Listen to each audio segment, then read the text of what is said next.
Olá, boa tarde. Bem-vindos à Economia Brasileira, aula 25.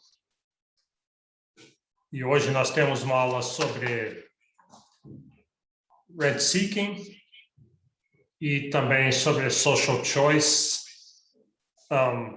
possivelmente New Comparative Economics, mas não sei se vai dar para chegar lá. Vamos olhar aqui o programa só para acertar.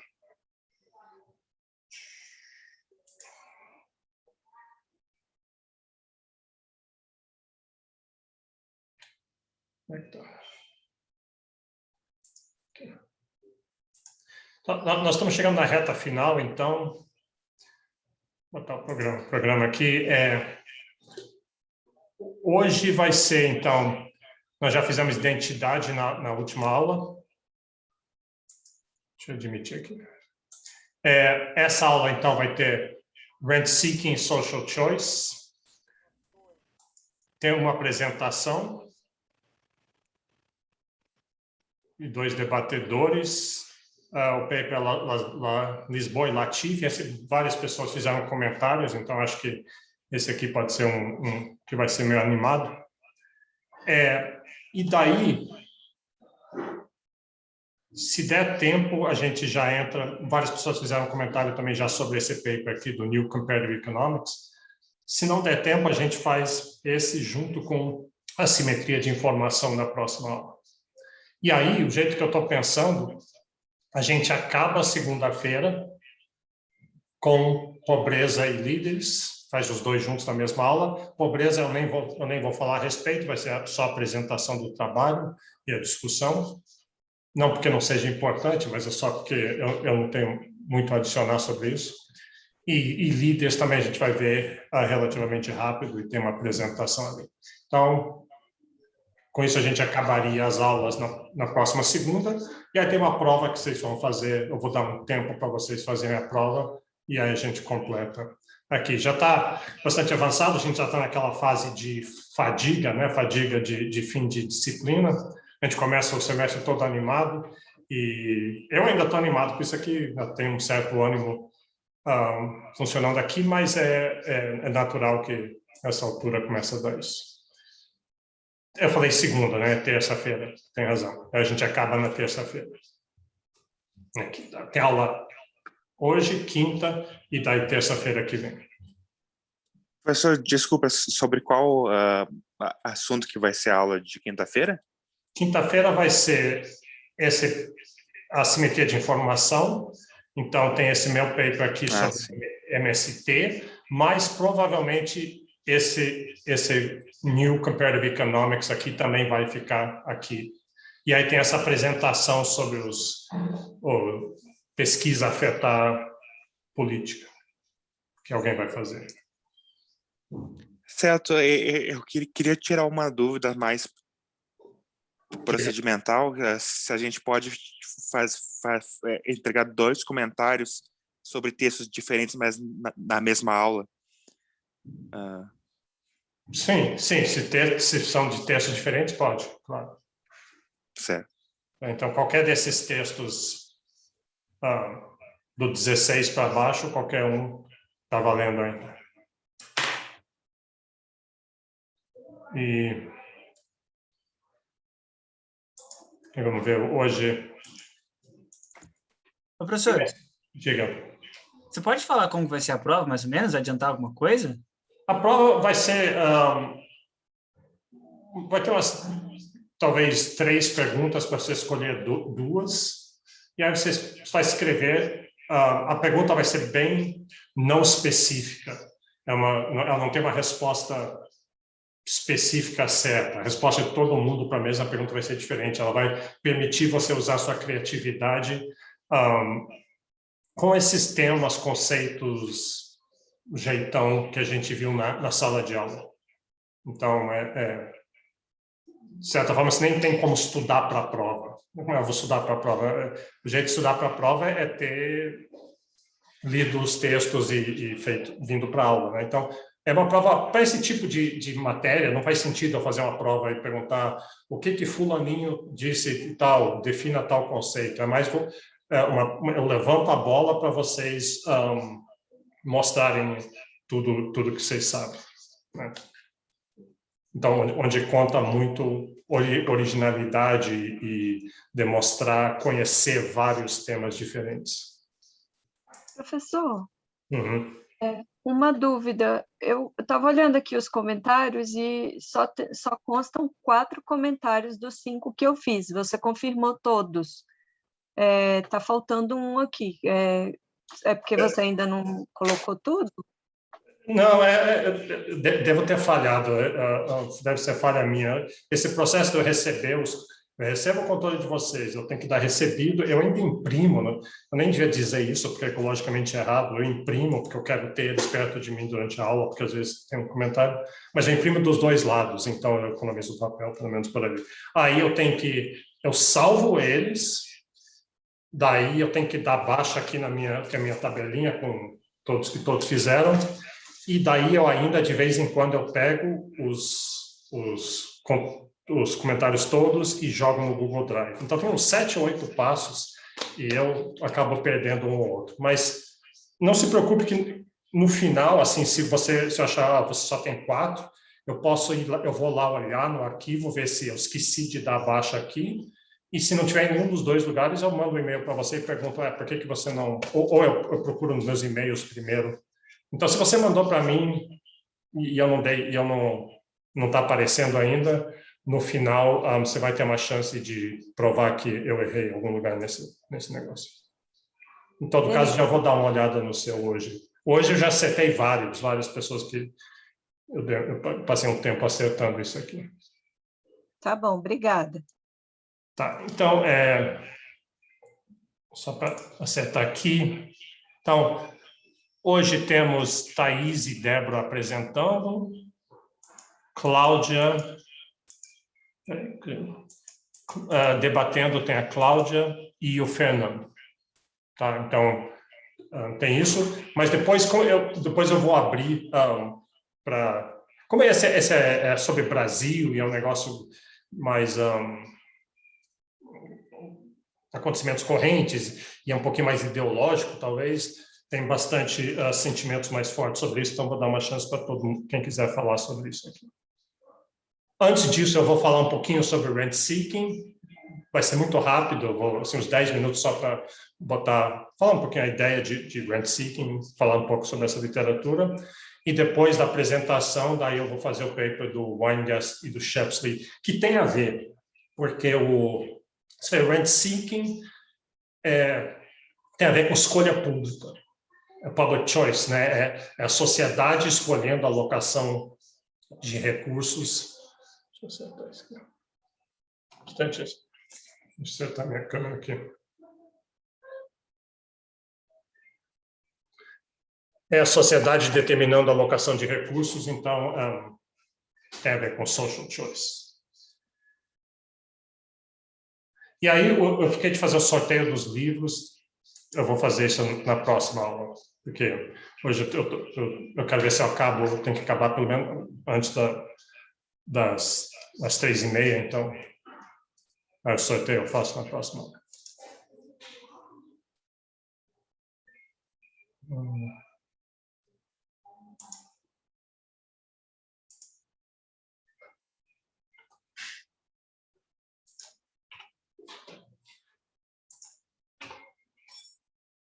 Então deixa eu falar um pouquinho sobre rent seeking. De novo, eu não vou, isso não é de jeito nenhum compreensivo. Por que o rent seeking está aqui? Porque após que se chegasse para alguém na rua, assim, ou um economista, ou até sua avó, e perguntasse, vó, por que eficiência não é restabelecida? Por que quando alguma coisa sai, por que as coisas não funcionam? Por que tudo parece meio ineficiente? Essa pergunta que a disciplina está organizada em torno dela, eu aposto que muitas pessoas diriam que a razão é rent seeking, corrupção, roubalheira ou qualquer outra variante em torno dessas coisas. Então, essa talvez seria uma das razões mais óbvias, né? A gente viu várias outras, ecodicidade, evolução, talvez não sejam tão óbvias, mas rent seeking talvez seja, se você fizesse uma enquete, certamente estaria lá entre um dos primeiros. Então, quando você pensa rent seeking, o que é rent seeking? Quer dizer, de onde vem essa literatura? Os nomes que tipicamente se associam a isso, quem cunhou o termo foi a Anne Kruger, uma economista, não me lembro se é Chicago, Harvard, alguma coisa assim. Ela, no paper, lá no American Economic Review, lá em 73, eu acho, cunhou esse termo rent seeking. No entanto, a ideia, sem chamar exatamente disso, já existia e associado muito com Gordon Tullock, que ele aparece no paper que a gente vai ver hoje do Weingast e do Shepsley. Então, Gordon Tullock e Buchanan. Então, Buchanan, vocês devem conhecer, James Buchanan, vocês devem conhecer, ele ganhou o prêmio Nobel. Eles têm um livro, The Calculus of Consent, são associados com a escola de Virgínia e a ideia de public choice. Então, existe o Journal Public Choice, existe a conferência anual da Public Choice, e uma das coisas centrais de public choice é rent seeking. Então, e basicamente a ideia de rent seeking é dizer o seguinte: a gente faz a premissa, em economia bem tradicional, a gente faz a premissa que as pessoas são autointeressadas e, buscam são maximizadoras e autointeressadas. E aí o Tullock e o Buchanan simplesmente falaram, mas por que então que a gente presume que uma vez, assim que elas entram no governo, então a pessoa faz um concurso e entra no governo, ou é eleito, ou qualquer outra, chega de alguma forma no governo, uma vez que vira governo, a pessoa abandona esse interesse próprio e passa a buscar o interesse público. Porque esse é o modelo tradicional, governos resolvem falhas de mercado e as pessoas estão lá no mercado buscando seu interesse próprio e o governo busca resolver falhas de mercado. Então, a gente diz, não, quando a pessoa é natural esperar, e a gente sabe disso, no Brasil mais do que em qualquer outro lugar, que quando as pessoas entram no governo, elas continuam buscando seu interesse próprio, só que estando no governo, eles estão numa posição ainda de que agora pessoas podem buscar rendas, buscar esses rents, ou eles mesmos buscam rents, ou tem gente que busca pagar eles, oferecer alguma coisa em troca desses rents, que agora eles estão na posição de oferecer. Estando no governo, eles estão na posição de oferecer esses rents. Essa palavra rents é meio... é muito difícil de se explicar ela, é fácil entender, então economistas geralmente entendem bem, mas tenta explicar. Ela aparece, um lugar que ela aparece, por exemplo, porque não é aluguel, porque rent, muita gente traduz rent aluguel, não é renda, não é, sei lá, qualquer dessas coisas mais óbvias. O jeito que eu defino na minha cabeça é um retorno ao recurso escasso. Retorno ao recurso escasso. Então, isso apareceu talvez primeiro na literatura com Davi Ricardo. Então, tem aqueles modelos de terra. Então, você pensa assim, tem a terra mais próxima do centro. A gente viu esses modelos de Von Turing, a gente mencionou quando a gente falou sobre terra no Brasil e nos Estados Unidos. Mas então, tem terras que são mais próximas, ou elas são mais férteis, ou elas têm alguma característica delas que faz elas serem mais caras, ou mais caras de comprar ou de alugar. E aí o jeito de pensar sobre isso é o seguinte, é que essa terra, de fato, ela é mais cara do que as outras, mas não é por ser terra. É como se o preço da terra é o mesmo para todas. Só que essa que é mais fértil, essa que é mais próxima do mercado, além do preço da terra, ela tem um rent. O rent é o retorno à fertilidade, é o retorno à localização da terra, é o retorno a alguma característica dessa terra que as outras terras não têm e que é escasso essa característica.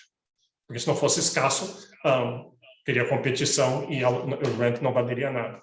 Então, um rent pode ser tanto um rent de você tem um monopólio, você tem o direito estatal de só você produzir, então você ganha o seu lucro é o lucro de competição perfeita, zero, mas você tem um rent que é um monopólio, um rent de monopólio. Então, tem vários exemplos de rants. Rant não é necessariamente ruim. Uma pessoa que é muito talentosa, por exemplo, jogador de futebol, é como se fosse assim, cada jogador de futebol tem um salário fixo. Todos os jogadores de futebol ganham a mesma coisa. Não é assim que se pensa, mas você poderia pensar. Todos ganham, o Neymar ganha a mesma coisa que um jogador normal de um time pequeno, só que além de receber esse salário de jogador de futebol, o Neymar recebe um rent pelo talento dele, ou pela capacidade dele de atrair gente para o estádio. Seja lá, uma coisa que ele tem que outros jogadores não têm. É um fator escasso. Então, ele recebe o mesmo salário, mas o rent não é por jogar futebol, é por aquele a mais que ele tem. Então, a ideia seria essa. Então, eu tinha uma definição aqui, mas eu não gostei dela. Aí eu peguei a do Wikipedia, assim. Então, rent seeking é esse esforço para aumentar a sua fatia da renda que já existe sem criar mais renda. E é por isso que é ruim, que você está pegando esse esforço que você poderia usar para criar mais renda, aumentar o bolo da sociedade, mas em vez disso você está gastando esse esforço, que tem um custo de oportunidade, para capturar rendas que já existentes. Então, bom, tem essas definições, mas eu não vou ficar nelas.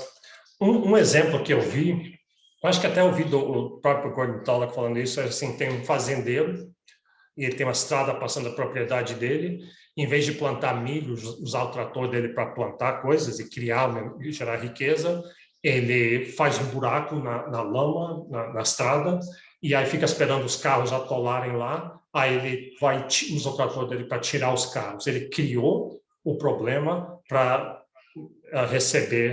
resolver o problema. E isso é ineficiente, porque tem um custo de oportunidade que ele podia estar usando o esforço dele, do trator dele, para plantar. Aqui está o próprio Gordon Tullock falando, que ele está contando assim como que lobistas são pessoas incrivelmente inteligentes, o setor atrai pessoas bastante inteligentes e lobistas, em geral, não estão aumentando o produto, são só competindo ali para redistribuir produtos. Então, seria ineficiente que vocês pegassem todas essas pessoas que estivessem buscando a cura do câncer ou alguma outra coisa, melhoraria a sociedade. Mas o fato de ser possível... E veja que é um pouquinho, talvez mais do que um pouquinho ideológico, quando você vê esse Mercator Center aí, Mercator Center é tipo um think tank desses, bem de direita, bem libertário, associado com George Mason University, eu acho, né? E quando você pensa muito nesse pessoal de public choice, você pensa nesse pessoal de Tyler Cowen, Brian Kaplan e Alex... A própria George Mason, né, professor? É a única universidade dos Estados Unidos cujo foco do Departamento de Economia é a economia austríaca. E ela é financiada pelos os irmãos Koch, que são os bilionários de sei lá que setor. Mas dito isso, independente de ideologia, eles fazem muito boa economia. Quer dizer, porque tem muitos outros think tanks financiados por eles que são assim bem... não é tão academicamente rigoroso. Esse outro pessoal, quer você goste ou não, pelo menos é rigoroso. Você não precisa concordar para achar rigoroso. Eu conheci o Gordon Tullock uma vez, eu fui na Universidade da Arizona. Aparentemente, ele é intragável. Então, ele na universidade ele é meio ressentido que ele não ganhou o prêmio Nobel. O Tullock ganhou o prêmio... Buchanan ganhou e ele não ganhou, e como os dois sempre escreviam juntos, acho que ele achava que ele deveria. Então, parece que ele é muito ruim com colegas e com alunos. Então, ele era meio deixado de lado lá na Universidade do Arizona. Nenhum aluno queria ter aula com ele, sei lá o que ele fazia. Mas ele era um cara incrivelmente inteligente. Então, uma coisa que aconteceu é que na hora do almoço, eu sentei numa mesa, estava ele lá, ninguém queria nem almoçar com ele. mas aí ele perguntou de onde que eu era, eu falei que eu era do Brasil, e tipicamente quando alguém pergunta assim, diz, então me conte sobre o Brasil, me fala sobre a economia brasileira, e aí eu pensei que ia fazer isso, mas foi o contrário, ele me falou sobre a economia brasileira, ele me contou um monte de coisa que eu não sabia, então tem essa personalidade, mas é um cara bastante inteligente. Bom, só para ter um pouco, em termos gráficos, essa ideia de rent seeking, como é que funciona. Então, aqui você tem competição perfeita, né? Você tem a curva de demanda e preço igual a custo marginal, suponho que é um custo marginal horizontal. E aí a gente sabe pelo primeiro teorema fundamental do bem-estar que preço igual ao custo marginal maximiza o bem-estar social. Então, o bem-estar social é esse excedente do consumidor, é a área embaixo da curva de demanda e acima do custo, e isso maximiza. E o lucro aqui é zero, lucro econômico zero. Ou seja, só está cobrindo o custo de oportunidade do capital. Aí, a ideia de rent seeking é, como tem um governo, e esse governo tem a capacidade, tem o poder de dar um monopólio nesse mercado, super que esse mercado é um bem específico aqui, e o governo sempre poderia chegar e dizer, está aqui um monopólio, só uma firma vai poder produzir. Que nem reis faziam com o monopólio do sal, o monopólio de uma estrada, monopólio do petróleo no Brasil, monopólio, qualquer outro monopólio que o Estado vai fazer isso. Então, se eu sou uma das firmas que está competindo aqui, ou outra firma qualquer, eu poderia ir lá buscar esse monopólio, fazer um rent seeking. Eu ofereço para o governo de pagar alguma coisa, alguma compensação, para eles me oferecerem um monopólio. Para mim, vai valer a pena, porque, olha, se eu ganhar um monopólio, agora aqui a gente teria que pegar a curva de custo... a curva de custo médio, curva de custo médio, quando custo médio igual ao custo marginal. Em todo caso, aí esse monopolista ia botar o preço de monopólio acima de competição, isso ia reduzir a quantidade produzida, isso é ruim para a sociedade, e aí ia ser a quantidade de equilíbrio. E o que ia acontecer é o seguinte, que antes tinha esse triângulozão grande aqui, era o excedente do consumidor, era o bem-estar social, agora o bem-estar social vai ser reduzido. O excedente do consumidor é esse triângulo menor, então o consumidor está numa situação pior do que estava antes. O monopolista, que antes as firmas tinham lucro zero, ele tem um lucro positivo, um lucro de monopólio, o maior lucro possível aqui nessa situação. Mas, do jeito que economistas olham isso, a gente fala assim, a gente não liga para isso aqui. Peraí, meu telefone está tocando. Deixa eu desligar isso aqui. A gente não liga... Quer dizer, a gente liga, mas em análise de bem-estar social, a gente não liga que esse retângulo aqui, que era excedente do consumidor, agora é lucro. Porque está na sociedade. Análise de bem-estar, a gente quer maximizar o bem-estar social, onde social, para um economista, significa a sociedade como um todo. Para um não economista, social geralmente quer dizer os pobres. Então, né, fazer política social é fazer política para os pobres. Mas aqui, não, bem-estar social, a gente não liga que o que era excedente do consumidor, esse retângulo aqui, agora é lucro, porque está dentro da sociedade, mas aqui que está o problema.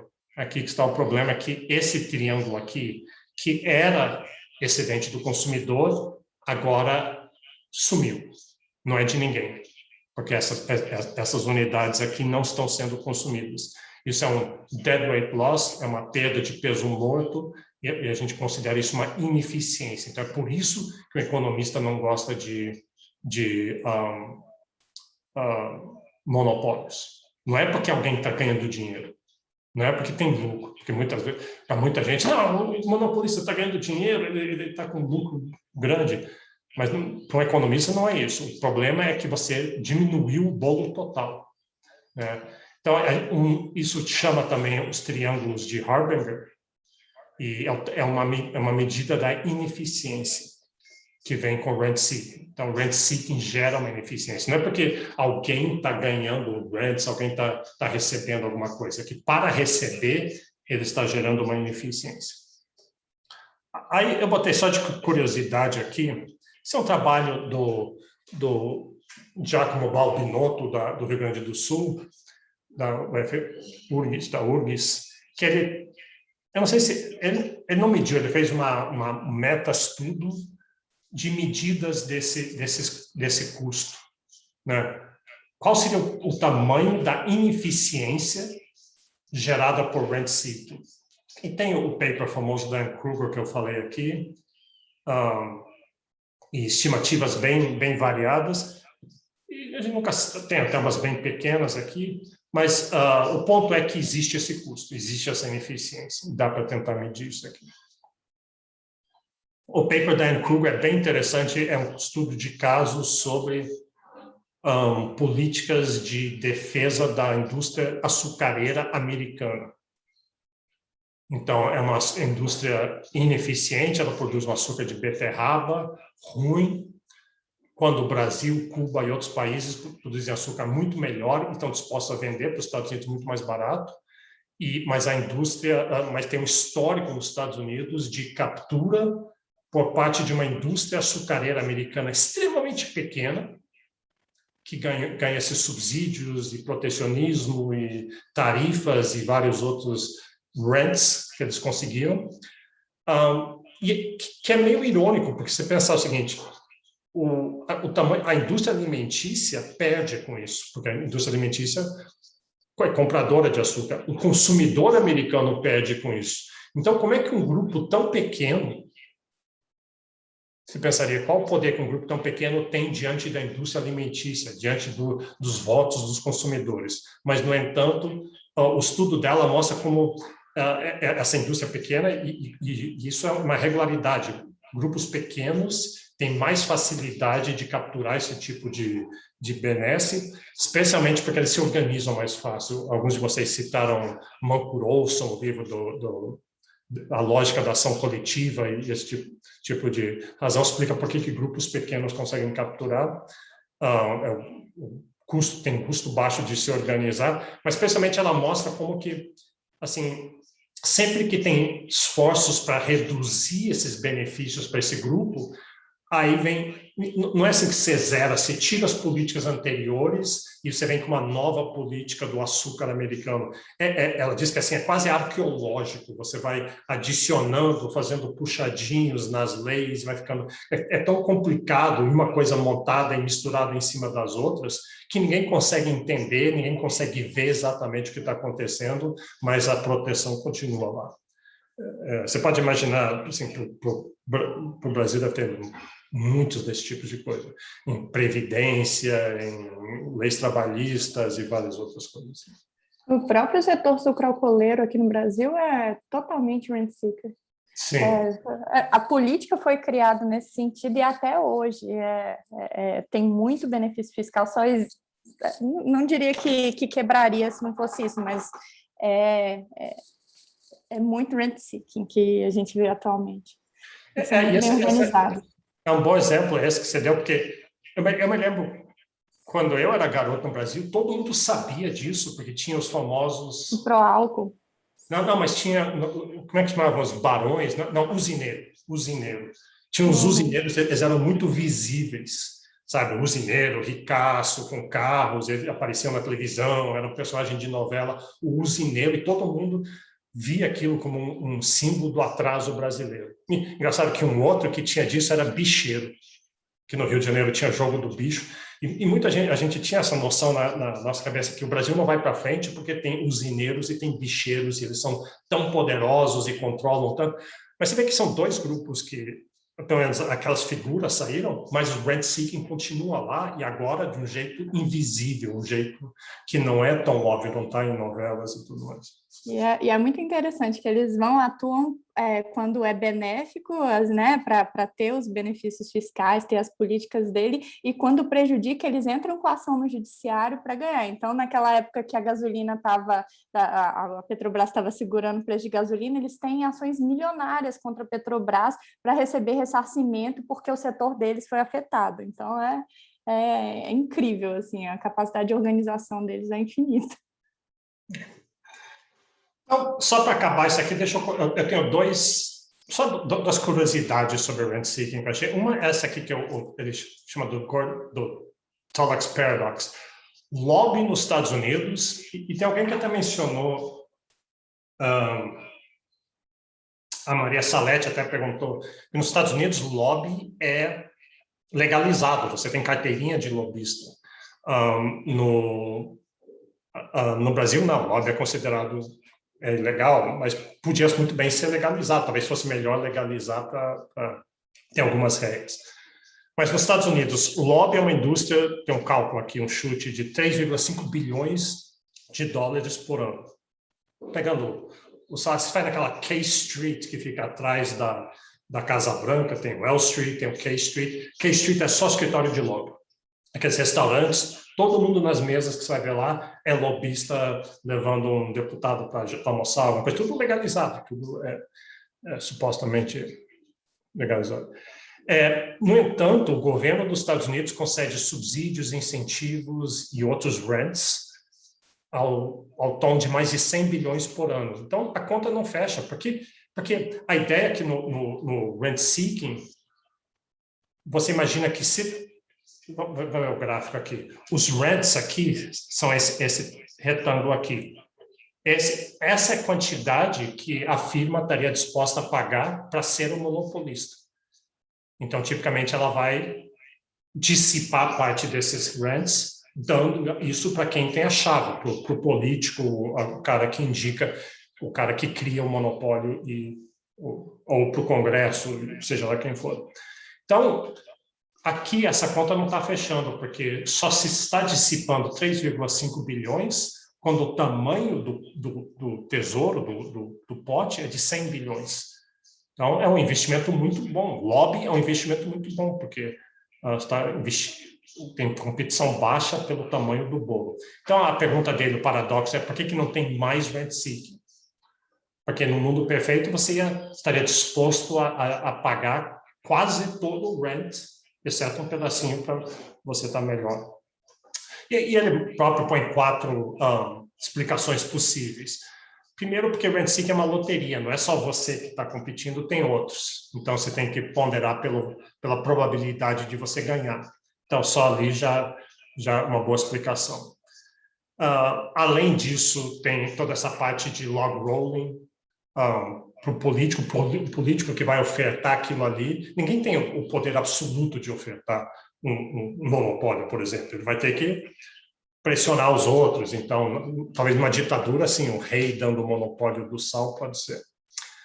Além disso, essa ideia de cover stories, isso é um ponto que o Stigler fez no paper dele de regulação, que ele ganhou o prêmio Nobel em cima, é que o melhor seria se a gente pudesse dar esses rents, dar malas de dinheiro. Em vez de dar um subsídio que gera ineficiências, seria muito mais eficiente, seria imoral, talvez, ou eticamente errado, mas você diz assim, a gente sabe que alguém vai ganhar esse rent, então vamos simplesmente dar uma mala de dinheiro, não vamos mexer no mercado e deixa o mercado funcionando bem. Mas ele diz assim, o próprio Stigler fala assim, mas não dá para fazer isso, porque se eles fizessem isso, aí ia ter uma competição muito grande, ia aparecer mais rent seekers ainda para ganhar uma chance de ganhar o dinheiro. Então, você tem que inventar uma história, tem que inventar um meio de o governo dar um rent para alguém, meio que debaixo do pano, meio que seja fora do alcance de um monte de outras pessoas. E, além disso, tem esse problema que os rents têm problema intertemporal. Você paga um dinheirão para conseguir um rent hoje, mas outras pessoas vão pagar para que o governo tire de você e dê para eles. Então, isso já tira um pouco do valor. Diga, Fábio. Professor, tem o meu problema de conglomerados, né? O rent não é necessariamente para uma empresa só, para um grupo. Você pode ter acho que quase rendimentos crescentes, você pega acho que empresas de tecnologia e tal, é bem fácil de você achar uns conglomerados que elas formam para fazer rent, né, para tentar convencer o Congresso de alguma coisa. Então, às vezes, sei lá, se o benefício é 100 bilhões de dólares, mas o preço de você comprar não é necessariamente linear para as empresas, né? Cada empresa não precisa pagar o mesmo, sei lá, o preço de entrada. Se você pagar uma vez, você consegue passar aquela política. Então, se as empresas se juntam, talvez elas consigam um preço mais baixo para aprovar a política, né? Sim, sim. É a minha impressão, porque você vê muito desses conglomerados, qualquer coisa que, sei lá, parece que vai atrapalhar a empresa de tecnologia, aí surge uma empresa de marketing que é financiada pela Microsoft, Apple, Amazon, Facebook, etc. Essa pode ser uma razão também. E o problema está colocado de uma maneira muito simples, né? O mundo é muito mais messy que isso. E a última coisa que eu quero falar, só antes da apresentação, é o seguinte: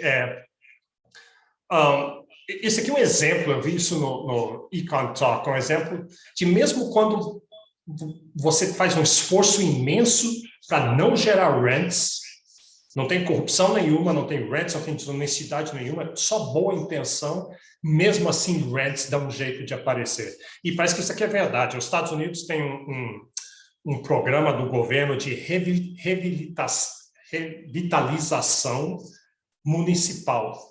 E cada ano eles escolhem 100 municípios e esses municípios recebem, sei lá, $1 bilhão para revitalizar o centro, sabe? Tipo, Jane Jacobs e melhorar o funcionamento da cidade. E todo município quer isso, claro. Imagina, se você for um prefeito de município, essa é a melhor coisa do mundo. Você vai ser reeleito, com certeza, vai atrair gente para indústrias para o seu lugar. Então, tem uma competição muito grande, porque são só 100. O Brasil tem 5 mil municípios, os Estados Unidos deve ter uns 15 mil, sei lá. Então, tem uma competição muito grande. Então, o que acontecia era um rent-seeking imenso. Lobby lá na K Street, nos deputados, na comissão, nas pessoas lá da comissão de urbanismo do Congresso. Então, e perceberam isso, então vamos mudar a regra. A gente não quer que tenha rent-seeking. Vamos fazer o seguinte, vamos fazer uma coisa puramente meritocrática. Em vez de ser políticos que vão escolher uma comissão do Congresso, não vai ser nada disso. A gente vai pegar assim, uma comissão de, sei lá, 10 arquitetos e urbanistas acadêmicos e não sei o quê, e cada município manda um projeto. Você manda um projeto, lá pode ser um projeto de até 100 páginas, alguma coisa assim, e aí essa comissão, com critérios puramente objetivos e técnicos e não políticos, vai escolher e vai acontecer. E nós não vamos nem anunciar quem são os acadêmicos para evitar que os rent-seekers pressionem.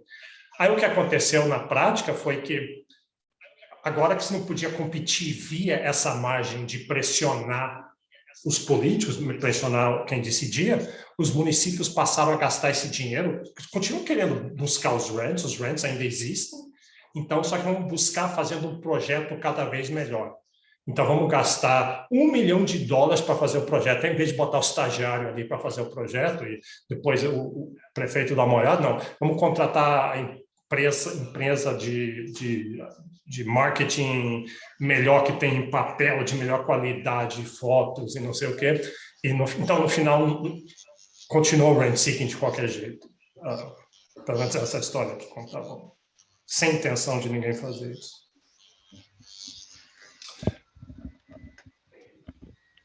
Vamos para a apresentação e depois nos debates da apresentação, quem quiser falar qualquer outra coisa sobre o rent-seeking, a gente pode fazer isso. Então, eu vou compartilhar aqui o Thaís e Débora, né? A Débora que vai espelhar, aí ela vai fazer a primeira parte, eu vou fazer a segunda. Mas ela espelha tudo para ficar mais fácil. Está compartilhando para vocês?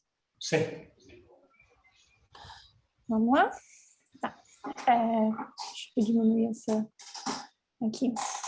Hoje eu e a Thais vamos apresentar o artigo Democracy and Growth in Brazil, do Marcos Lisboa e da Zainal Natif. Apesar de ter sido publicado em 2013, esse artigo ele traz assim um contexto muito atual, parece que foi escrito agora, e traz assim o limite do nosso pacto social. Aqui na capa a gente faz essa brincadeira com o pássaro cuco, que é o pássaro parasita, né? Ele vai, derruba os ovos de outro passarinho do ninho, e aí fica sendo alimentado como se fosse filhote, até ficar maior que os pais e continua eternamente sendo alimentado, né? Então, lembra um pouco os nossos grupos de interesse e o governo no Brasil. Foi. A ideia principal do texto é que o governo brasileiro sempre desempenhou um papel central no desenvolvimento nacional, implementando e mantendo políticas públicas que institucionalizaram e perpetuaram o rent-seeking, que, na ideia dos autores, é o principal entrave para o crescimento econômico no Brasil. Essas políticas, elas são discriminatórias e voltadas a prover determinados privilégios e benefícios, né, que a teoria chama de rents, a grupos específicos, normalmente impondo custos não transparentes sobre o resto da sociedade. Então, você tem uma crença de que o governo conduz esse projeto nacional de desenvolvimento por meio dessas políticas públicas que internalizam o rent-seeking. Elas são discriminatórias, geram uma captura das agências de mercado de governo que são criadas para isso, então os grupos de interesse que fazem essa captura, e o produto da própria política pública são os grupos de interesse, e não são a causa, né? Por quê? Na medida que você prover esses privilégios, benefícios e proteção a determinados grupos de interesse, esses grupos de interesse eles vão atuar para bloquear a política, para bloquear qualquer tipo de alteração nesses benefícios dele e redistribuição para outros grupos, né? E também, quando você decide cessar a política, alterar, terminar, tirar esses rents, você gera um completo colapso do setor, e o que também gera distorções econômicas e exaustão de recursos, o que também diminui a competição, a produtividade e, ao fim e ao cabo, o crescimento econômico. Então, a gente tem uma situação em que tem uma crença generalizada no Brasil, no nosso entendimento de que para que serve o governo, né? Que seria legítimo e necessário ter agências governamentais para estimular o investimento privado, coordenar decisões econômicas, intervir em mercados específicos, proteger da competição externa, mas tudo isso sem a devida representação política e deliberação orçamentária, ou seja, é uma jabuticaba brasileira, né? Você tem uma situação de rent-seeking tão institucionalizado que você tem um Estado grande que falha em entregar distribuição de renda e crescimento, com uma consequente demanda reprimida por melhores serviços públicos e distribuição de renda, né, e crescimento, com a exaustão de recursos, o que é corroborado por esses grupos de interesse que correm ao largo, querendo maiores fatias do orçamento para saciar essas demandas de benefícios, né? Então, a gente está numa situação que a gente está no limite do nosso modelo, e desde 2013, né? A gente está conversando desde 2013, mas eu acho que o limite está cada vez mais insustentável. E a gente precisa conversar sobre uma maior eficiência na intervenção governamental, maior cuidado com as escolhas políticas e um maior debate público sobre as escolhas que são feitas no orçamento. E aí os autores eles vão e voltam para a literatura de crescimento e democracia, conversam um pouco, mostram um pouco da teoria institucionalista, do North, né, de melhores ou piores instituições, vão no Lipset, que fala que desenvolvimento econômico e institucional gera constituição e estabilidade democrática, trazem o Acemoglu, Johnson, Robinson e Yared, que não encontram um efeito significante com efeitos fixos em razão de uma situação de causalidade reversa nessa análise, o que é corroborado pela série histórica do Brasil, que não mostra nenhuma correlação entre crescimento e democracia. Então, se a gente sabe que boas instituições levam a crescimento econômico, os autores perguntam, então, por que não escolhemos as melhores instituições? E aí eles vão, como foi feito aqui na matéria, né, eles voltam para a colonização e vão ver as condições iniciais, os padrões de colonização e como isso reverbera nas instituições atuais. E aí, buscando o Acemoglu, Johnson e Robinson, eles vão falar que, no Brasil, as colônias de exploração, elas geram instituições que reforçam o rate-seeking por meio de apropriações de rendas por mecanismos governamentais. Aquela ideia lá do quinto, do ouro, né? Sempre você institucionaliza o rent-seeking. Então, é algo bem mais profundo, bem mais arraigado na sociedade. E por que, sabendo que é possível melhorar instituições, por que a gente não melhorou no decorrer do tempo? Por que elas persistiram? Porque sempre vai ter esses grupos de interesse que poderiam ser prejudicados, que vão atuar para barrar a política. E eu acho que esse, para mim, é o principal ponto assim, de todo esse problema de public choice, de ação coletiva, é que a gente não tem nenhum mecanismo tangível de compensar esses grupos prejudicados. Era o que o professor estava falando há pouco. Assim, você não tem como entregar uma mala de dinheiro para essas pessoas, não tem como prometer que eles vão ficar melhor com uma política mais eficiente. Então, eles sempre vão usar as regras do jogo para se beneficiar. Então, quais seriam, segundo os autores, as origens do rent-seeking? Crença generalizada de que o Brasil precisa de políticas públicas para alcançar a fronteira tecnológica, ver só os benefícios, mas não os custos, as incertezas das alternativas, a gente não sabe como seria abrir o Brasil comercialmente, porque a gente nunca fez isso, né? Então, seria algo tão novo, né?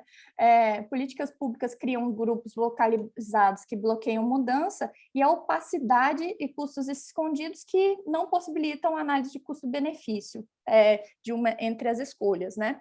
E aí, tudo isso é corroborado e intensificado na história do Brasil. Lá desde 1929, a gente tem esse processo de nacionalismo mais protecionismo, em que a gente acredita que o governo é o principal responsável pelo desenvolvimento.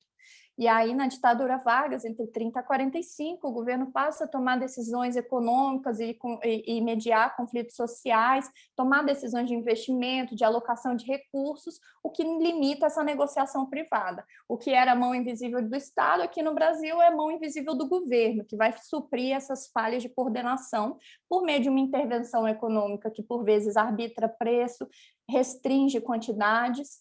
Em 1945, é reforçada essa ideia de que os entraves para o desenvolvimento do Brasil eram as falhas de coordenação e de recursos para o investimento privado, e aí o governo protege, incentiva setores selecionados, coordena a produção e decisões de investimento privado, cria monopólios estatais, faz a infraestrutura, obras de infraestrutura, bancos públicos, estimula o investimento e produção para impulsionar a oferta. E o que isso gera? Um aumento da inflação, o governo gastando muito, junto com um cenário externo desfavorável, né, restrições no cenário externo, e uma instabilidade interna, tanto política quanto social, que vão desembocar no golpe militar. O primeiro período da ditadura ele é marcado por uma forte centralização política, na qual foi possível passar várias reformas liberais que propiciaram maior produtividade e crescimento, juntamente com um cenário externo favorável e o crescimento da população jovem. Então, a criação do Bacen, regulação de capitais, restrição de crédito. Uma segunda fase entre 70 e 75, aí, assim, começa a crescer o bolo, aquela ideia lá esqueci o nome dele, do Delfim Neto, né? Começa a crescer o bolo e aí não é para distribuir para a sociedade, é para o rent-seeking, né? Para os grupos de interesse começam a comer o bolo. Então, tem mais intervenção governamental, mais incentivos seletivos, controle de preços, política fiscal expansionista, um aumento e que leva a mais aumento de inflação e déficit fiscal. E a gente vai criando mecanismos de indexação que, no final das contas, eles protegem também grupos mais privilegiados da população, que também levam a uma postergação do déficit fiscal. Entre 75 e 80, a gente volta à ideia de desenvolvimentismo com substituição de importações, muito protecionismo, financiamento de setores selecionados, de indústria naval, com essa ideia de ajudar, né, aquela ideia de levantar-se pelos próprios cabelos, né, e aí dar uma ajudinha inicial para as indústrias nacionais se desenvolverem.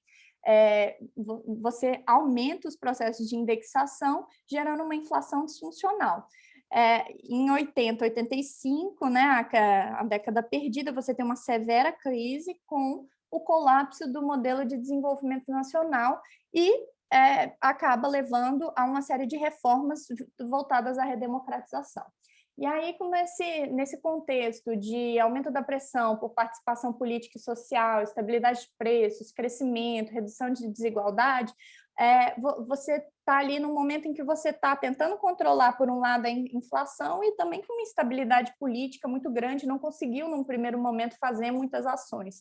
Somente lá no governo, depois do impeachment, né, no governo de transição do Itamar, que foram iniciadas as reformas liberais, de liberalização de mercado, programas de privatização, agências de defesa do consumidor, e entre 1995 e 2002, aí o governo entra, realmente fazendo políticas macroeconômicas que geram estabilidade, né, o tripé econômico, reformas liberais, e iniciam os principais programas sociais que a gente tem, gerando a distribuição de renda e crescimento.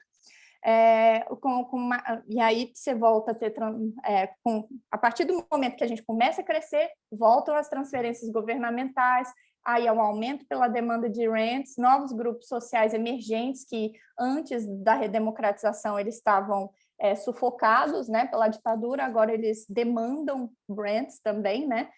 Que é o que o próprio Marcos Mendes fala muito no livro dele, né, de conciliar todas essas camadas da população que demandam rents, né? Você mantém privilégios, mas começa a distribuir para uma sociedade que antes não consumia rents.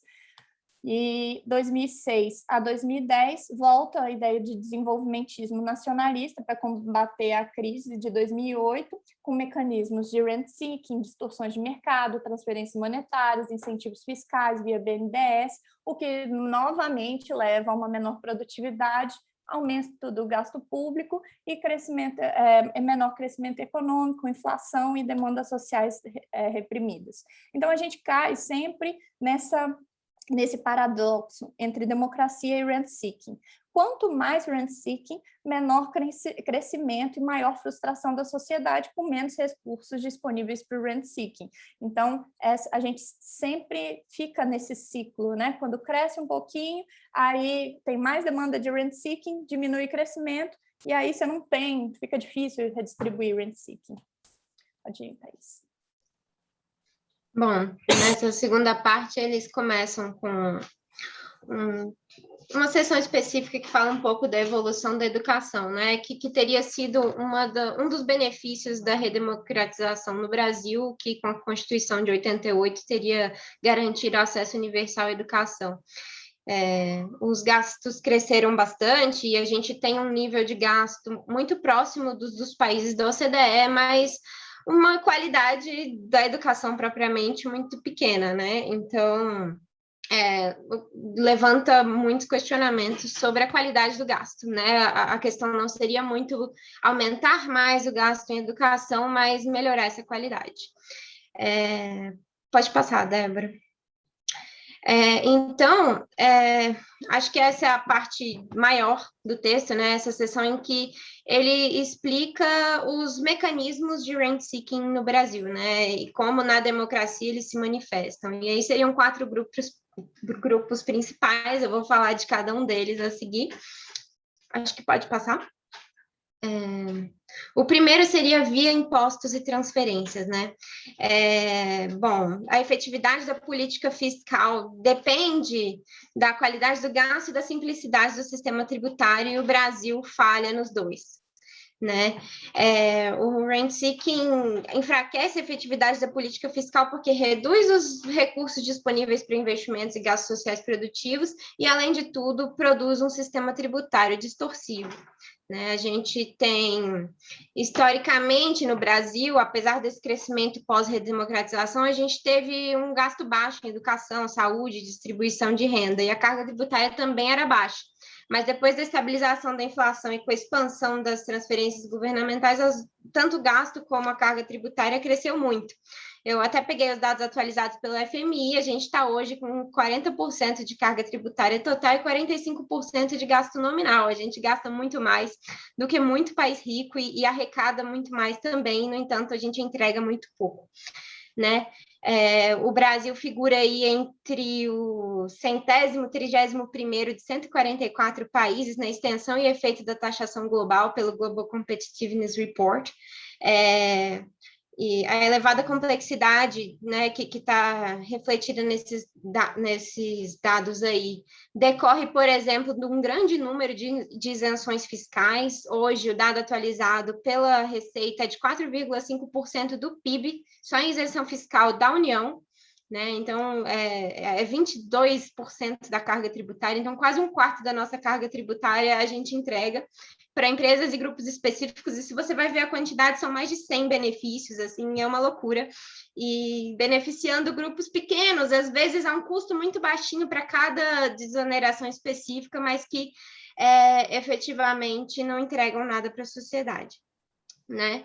E aí os autores trazem o exemplo da Zona Franca de Manaus, que é aí, depois do Simples, a nossa maior isenção fiscal, e eles falam que ela foi criada em 67 para acabar em 97, mas tem sido continuamente prorrogada, e salvo engano, eu acho até que ela saiu do ADCT e virou uma política definitiva agora, não tem mais prazo para acabar, né? E, no entanto, lá se concentram empresas que são basicamente empacotadoras, você não conseguiu levar a produção para aquela localidade, você não tem agregação de valor aos produtos, não tem incentivo para investir, e eles dependem permanentemente da proteção governamental. Então, você acaba com a política, acaba com as empresas lá, e aí ninguém quer acabar com as empresas que estão lá, porque vai gerar desemprego, e aí é sempre a maneira que você consegue de manter uma política que é ineficiente, né?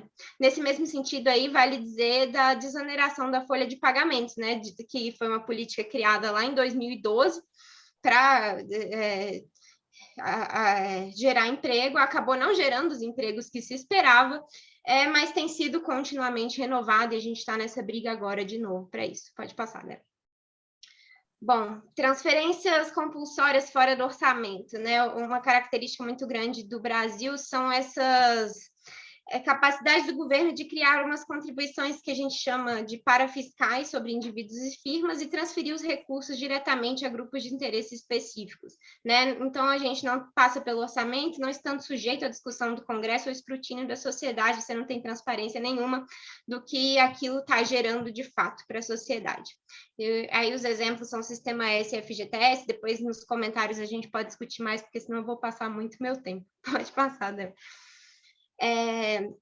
Outro fenômeno é o de subsídios cruzados, né, que são distorções legalmente introduzidas que beneficiam grupos pequenos e normalmente não tem transparência à custa da sociedade, né? Em vários casos, esse tipo de mecanismo faz com que os preços relativos se distanciem dos seus níveis eficientes e introduzam incentivos negativos, né? O exemplo que eu acho que foi o que fez ficar famoso, esse paper é o da política da meia entrada, de que tem cada vez mais gente, né? Então, primeiro é estudante, depois idoso, depois deficiente, então aquele que é sócio de determinada empresa também tem meia entrada, e aí acaba que o preço final do nosso ticket de cinema e de teatro é maior porque todo mundo tem meia entrada, e aí é mais ou menos isso.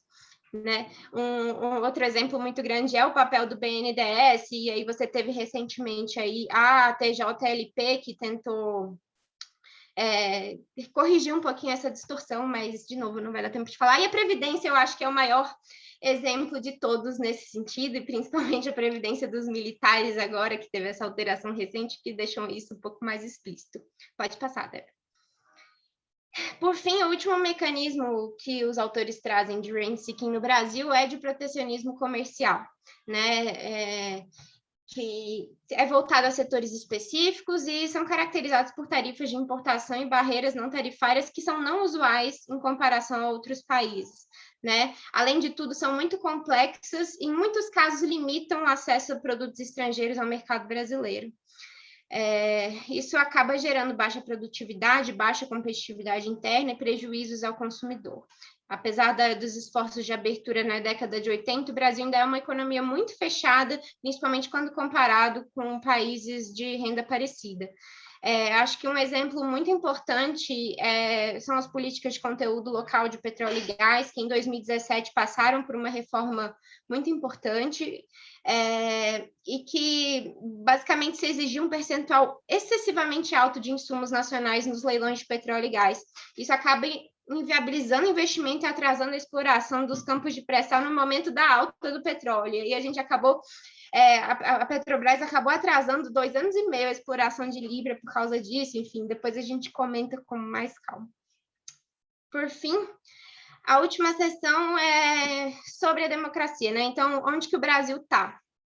A democracia brasileira é muito recente e a redução das restrições a votos também, né? O voto obrigatório se tornou obrigatório só em 34, feminino em 32, votos para analfabetos só em 88.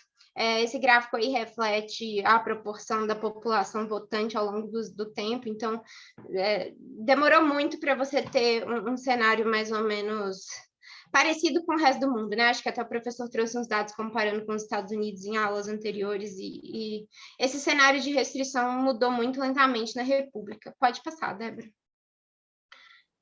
Bom, e aí ele fala que tem uma dificuldade grande de medir, né, onde que o Brasil está, porque é difícil construir um ranking de democracia, porque isso contempla vários aspectos institucionais, mas eles usam dois, basicamente, que é o Global Democracy Ranking e o do Banco Mundial, o indicador de governança.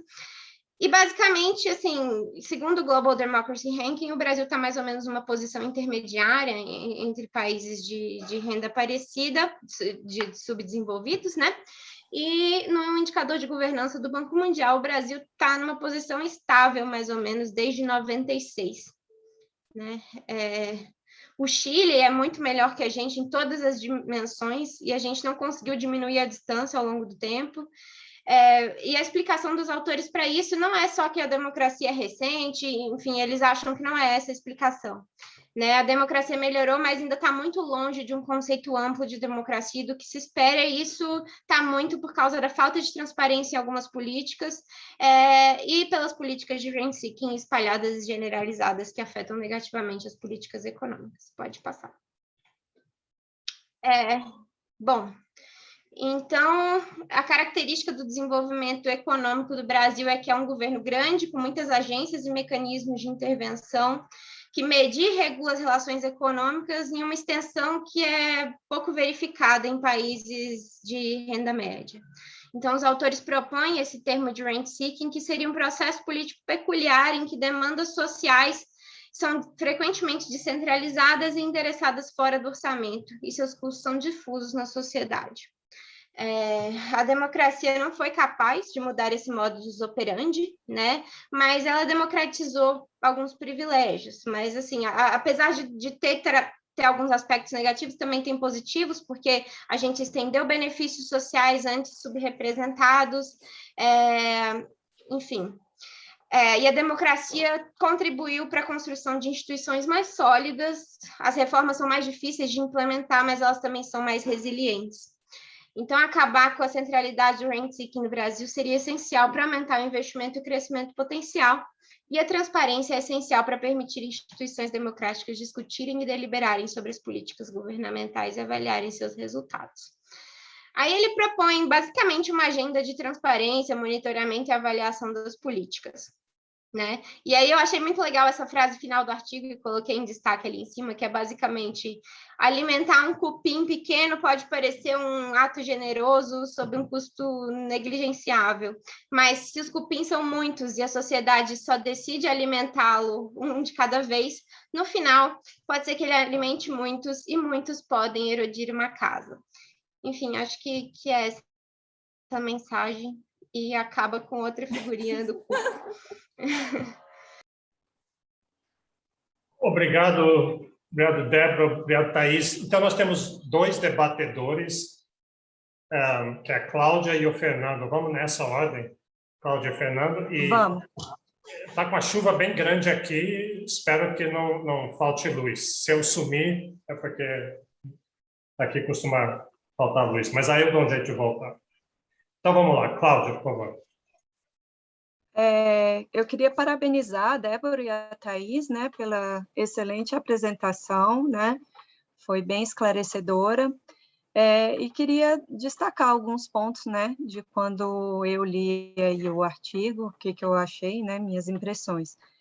Bom, o artigo, ele tem como característica, assim, uma exposição de fatos, né, que levam a crer que o Brasil vive numa cultura de rent-seeking e que essa prática pode atrapalhar o desenvolvimento e o crescimento do nosso país, né?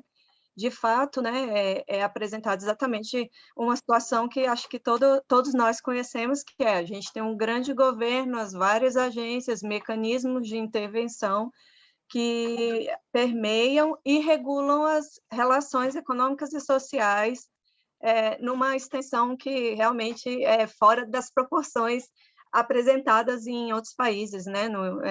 Ele até comenta isso, assim, não é que isso não aconteça nos outros países, acontece, só que a proporção em que isso acontece no Brasil parece ser um pouco maior do que em outros lugares, né?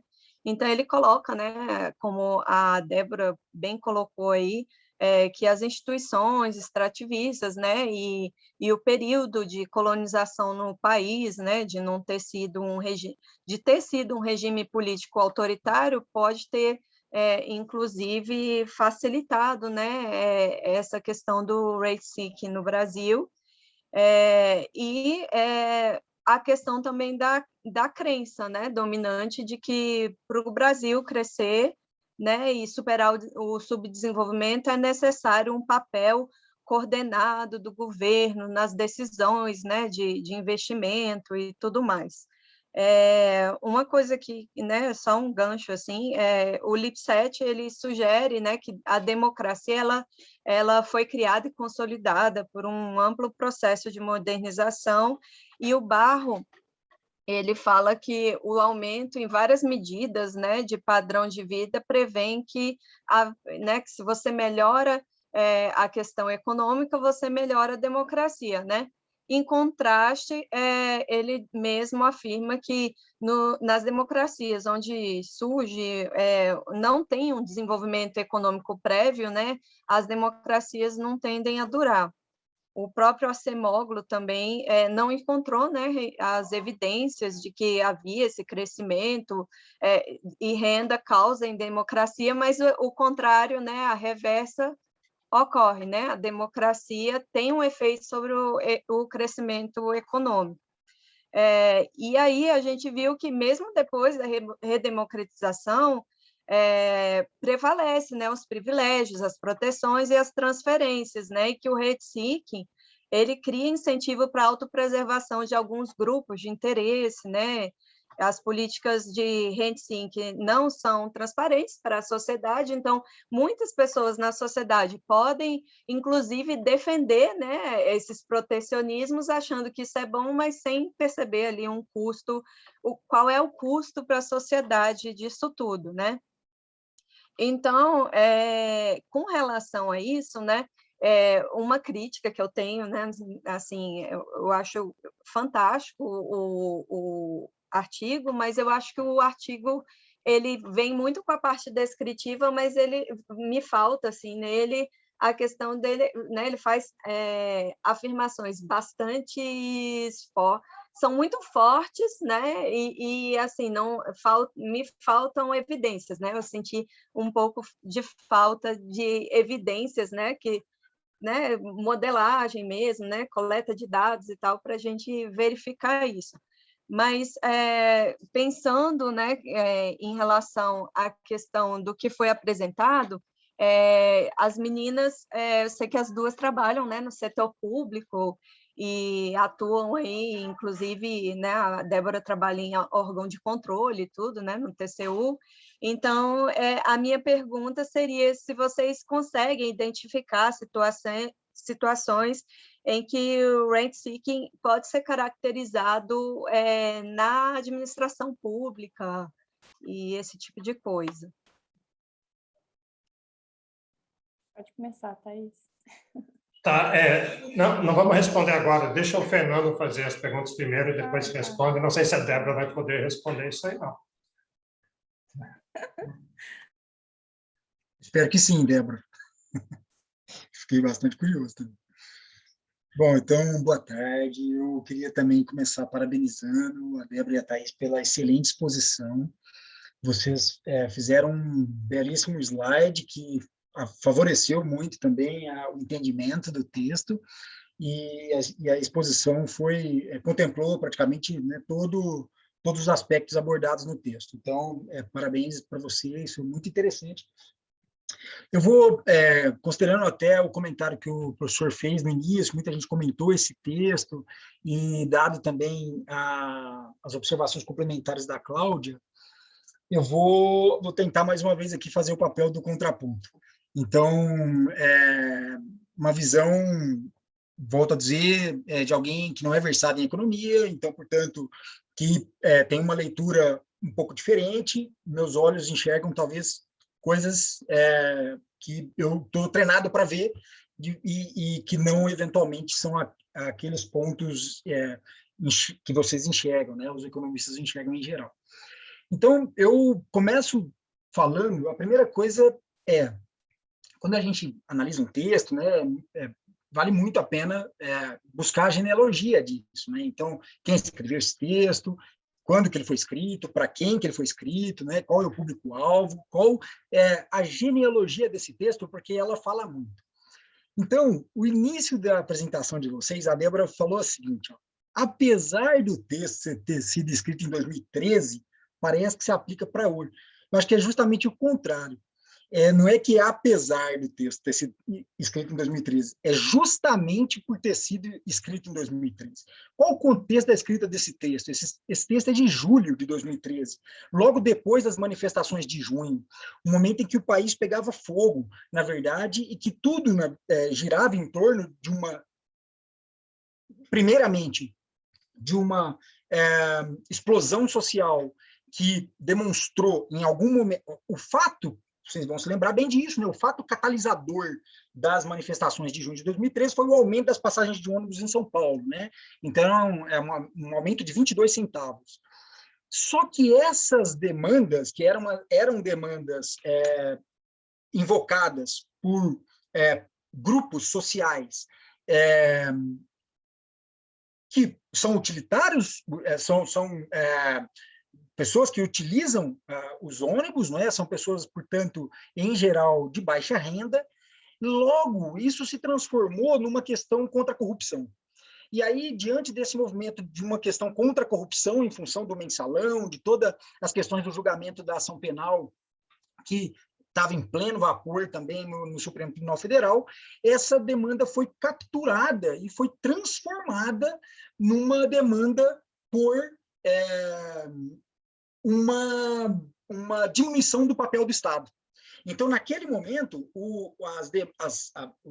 as manifestações de junho de 2013, de um movimento social, a princípio, capitaneado por pessoas de uma classe social mais baixa, ele foi capturado por um movimento social de direita, que gerou o movimento Brasil Livre, o movimento Vem para a Rua, e todas essas bandeiras, e a partir daí o uso do símbolo nacional, né, da bandeira nacional, da camisa da seleção brasileira, e as ruas foram tomadas pelo Brasil e pelo mundo afora, e no momento inicial ficou muito confuso. As pessoas não estavam entendendo muito bem, porque misturou tudo. Misturou aquelas pessoas que estavam, no início, lutando contra um aumento de alguns centavos nas passagens aéreas, nas passagens de ônibus, e, posteriormente, aquelas pessoas que estavam, na verdade, buscando um Estado menor, né?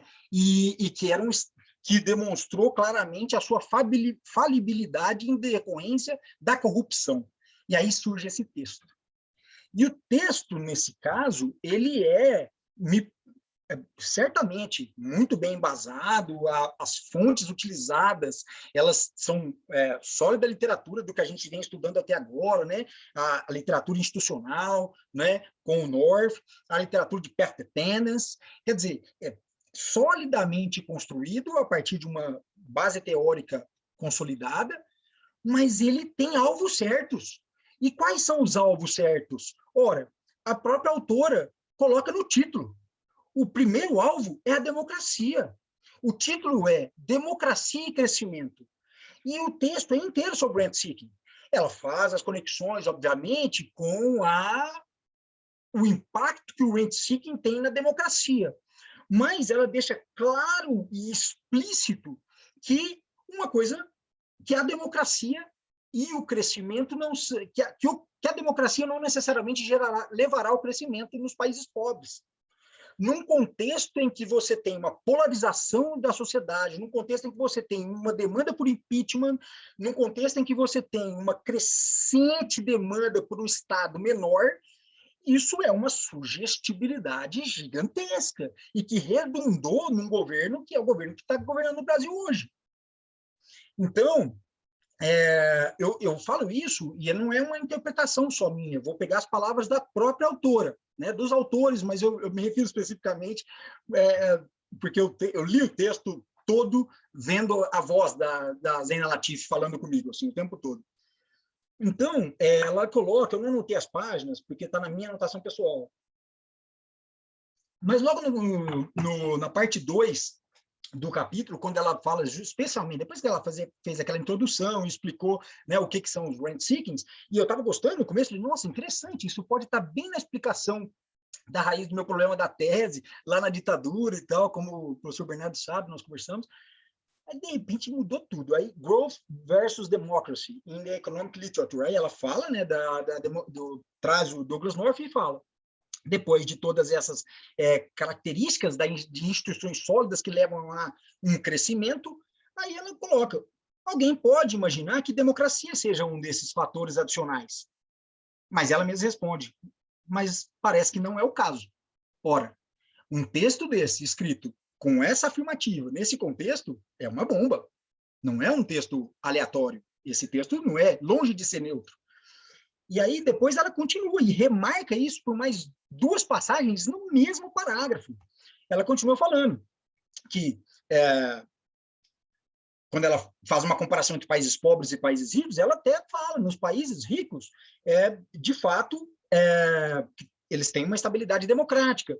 E esse parece ser o destino dos países ricos, né? A democracia. Né? Mas, ao contrário, não parece indicar o futuro dos países pobres. Mais uma vez, sugerindo que a democracia, ela, mais do que não levar ao crescimento, ela pode ser um obstáculo ao crescimento. E isso é muito grave num contexto como esse, né? E ela continua. Então, evidências empíricas não dão suporte a qualquer hipótese de causalidade entre democracia e crescimento. Ela fala isso tudo que eu estou trazendo aqui como interpretação, mas a partir das palavras dela. Né? E essa ausência de correlação entre democracia e crescimento é uma característica da experiência brasileira. E aí ela cita, né, justamente a partir dessa literatura de Path to Penance, essas alternâncias autoritárias e democráticas no governo brasileiro, do período republicano brasileiro. Ela não pega nem a parte da monarquia, mas do período republicano brasileiro. Bom, eu vou seguir adiante, eu vou fechar já, sei que eu estou falando muito, mas eu queria dizer que ela cita, lá ainda no começo do texto, quando ela fala o seguinte, quando ela expõe o conceito de rent-seeking, ainda na introdução, ela fala assim, mas eu tenho um interesse aqui diferente, o meu propósito é expandir um pouco esse conceito, a partir de 3 aspectos, e ela cita 3 aspectos. E qual é um desses 3 aspectos? Está no item 2, né? Que ela coloca, são as pressões por minorias organizadas, ou seja, ela ainda chama isso de captura reversa, no momento em que as minorias, então ela coloca, né, ao invés das agências públicas serem capturadas, né, por uma indústria, por uma política industrial regulatória, na verdade elas são capturadas por minorias organizadas. Então, e a todo momento, os exemplos do texto são exemplos que atacam o Estado social brasileiro. Então, ela fala da educação. Então, mesmo reconhecendo que na democracia a educação teve um gasto, uma alavancagem de gastos que supera até os países da OCDE, ela não deixa de criticar, não, mas esse gasto é ruim. Esse foi um aumento de gasto, mas que não representou uma qualidade, no aumento da qualidade da educação. Então, ela questiona o próprio Não, gasto. já tá 10 minutos. Tem que chegar na conclusão. Não. Já está 10? Nossa, desculpa, professor, eu não preparei nada. Eu vou terminar mesmo, mas só para continuar com esses exemplos, ela fala da meia entrada. A meia entrada que é política de inclusão social, né? Então, a gente estava falando agora há pouco, na sua explicação inicial, sobre a curva de custos de excedência de excedentes do consumidor, que representa o bem-estar social, e que o rent-seeking é uma das coisas ruins dele, é que ele diminui esse bem-estar social, essa curva que reverte em favor da sociedade, né? E mesmo considerando que há uma redução do bem-estar social, ainda assim, o exemplo que ela encontrou foi a meia entrada e o FGTS, né? Então, assim, eu acho que tem outros problemas muito mais sérios do que isso, como as isenções fiscais, que são mencionadas muito lateralmente no texto e ficam ao critério do intérprete buscar essas dimensões dessas isenções fiscais que beneficiam grandes empresas, ao contrário do que pareceu, talvez me corrija se eu estiver errado, Thaís, na fala da Thaís, que pareceu direcionar para as empresas pequenas, porque foi mencionado o simples, né? E, na verdade, os grandes beneficiários das políticas de isenção fiscal são as grandes empresas, os grupos multibilionários e bilionários, né? Então, para fechar, eu vou só fazer uma pergunta, porque aí é a minha ignorância, né, das ferramentas próprias da economia. Ela fala o seguinte, né, que quando ela cita o Acemoglu, Johnson, Robinson e Earth, eles mostram a relação entre democracia e crescimento, elas se tornam menos significativas uma vez que o controle por um país do que ela chama aqui de fixed effects. E aí tem uma notinha de rodapé que explica o que são os fixed effects, mas eu não entendi muito bem. Então, se vocês puderem me explicar, é uma questão banal, né? Fica aí, então, meus comentários e minha dúvida. Parabéns mais uma vez pela apresentação, gente. Então, obrigado. Ainda antes das apresentadoras responderem, deixa eu abrir para uma ou duas perguntas. Em particular, o Caio. O Caio fez um comentário extremamente contundente, talvez mais contundente do que o do Fernando. Então, o Caio está aí? Tô aqui. Pode falar. Se quiser, se não quiser falar. Eu acho que o Fernando e a Cláudia tocaram nos pontos centrais do meu comentário. E a Cláudia, ela disse que ela sentiu falta de evidências, né, das afirmações fortes que os autores fazem.